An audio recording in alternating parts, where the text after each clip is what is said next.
سعادت حسن منٹو۔ جس ملک میں ہم رہتے ہیں سر ننگا ہو تو کہتے ہیں تمہاری نماز نہیں ہوتی، بندہ پورا ننگا ہو تو کہتے ہیں کہ بابا پہنچی ہوئی سرکار ہے۔ اس سے زیادہ تکلیف دہ کچھ نہیں ہو سکتا۔ آپ کی عمر آپ کی آنکھوں کے سامنے گزرتی جائے اور آپ اپنی مرضی سے جی ہی نہ سکیں۔ جذبات کے معاملے میں عورت کمزور ہوتی ہے، کمزور سے ضد لگانا، مقابلہ کرنا، اس کو نیچا دکھانا غیرت مند مرد کو زیب نہیں دیتا۔ ہم سب کے اندر ایک مولوی چھپا ہے جو تب ظاہر ہوتا ہے جب ہم دوسروں کو گناہ کرتے ہوئے دیکھتے ہیں۔ شیطان اتنا بڑا گستاخ تھا کہ اس نے سیدھا خدا سے کہہ دیا میں نہیں کرتا سجدہ، اور مردود ہو گیا۔ اور خدا اتنا بڑا سیکولر کہ اس نے اختلاف رائے پر شیطان کو مارا نہیں، بلکہ مہلت دے دی کہ اپنے نظریے پر لوگوں کو قائل کر سکتا ہے تو کر لے۔ لیکن یہ خدا کے ماننے والے پتہ نہیں کس مٹی کے بنے ہیں۔ بھنگ یا چرس بیچنے والا ضروری نہیں کہ ان منشیات کا عادی ہو، ٹھیک اسی طرح ہر مولوی پاک باز نہیں ہو سکتا۔ مرد بھی کیا عجیب شے ہے، بیوی میں طوائف جیسی ادائیں اور طوائف میں بیوی جیسی وفاداری تلاش کرتا ہے۔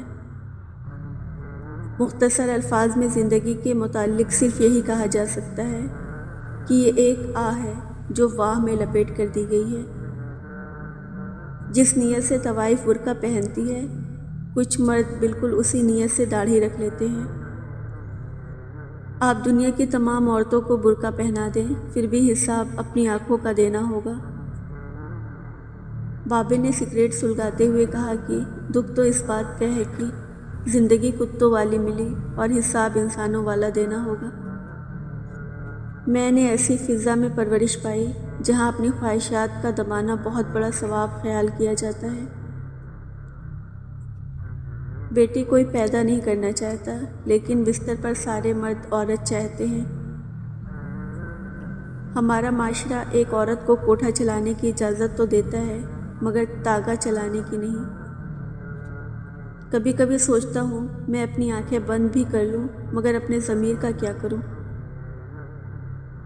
سچ بولنے والوں کو میٹھی باتیں کرنا نہیں آتی۔ محبت تو جذبوں کی امانت ہے، فقط بستر کی سلوٹ زدہ چادر پر گزارے جانے والے چند بدبودار لمحے محبت نہیں کہلاتے۔ خالی پیٹ کا مذہب روٹی ہوتا ہے۔ عورت کو اگر نئے مرد سے عزت ملے تو وہ اپنی گہری محبت کو بھی قربان کر سکتی ہے۔ وہ لوگ جن کے ہاتھ میں عوام کو تعلیم دینے کا کام ہے، وہ خود تعلیم یافتہ نہیں۔ عورت کے پھٹے کپڑوں میں معاشرہ اس کا جسم دیکھتا ہے، اس کی غربت نہیں۔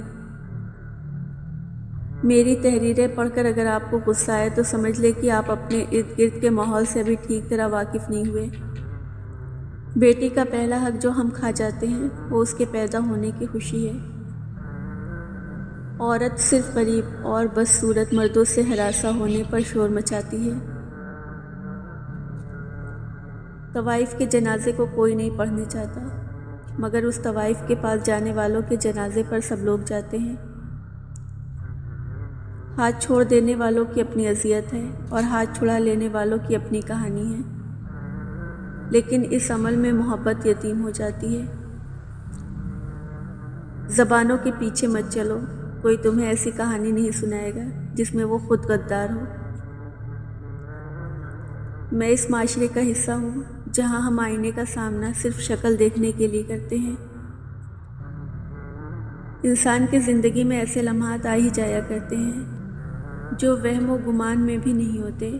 ان کو بسر کرنے کے لیے سب سے اچھا طریقہ یہی ہے کہ ان کو گزر جانے دیا جائے۔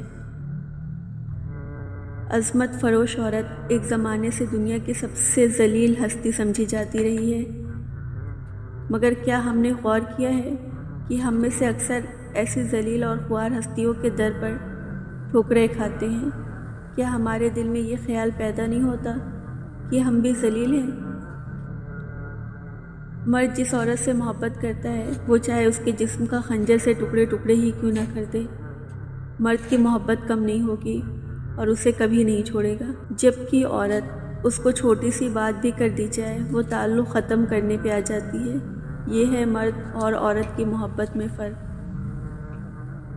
جب تک اس دنیا میں عورت، شراب اور پھول موجود ہیں، انسان ضرور بہکیں گے، اور بہکا ہوا انسان عورت، شراب اور پھول سے زیادہ خوبصورت ہوتا ہے۔ عورت مرد کی محبت کو ہوس اور اپنی ہوس کو ہمیشہ محبت سمجھتی ہے۔ عورت کا دوسرا نام اپنے خاوند کی ہر بات کو شک کی نظروں سے دیکھنا ہے۔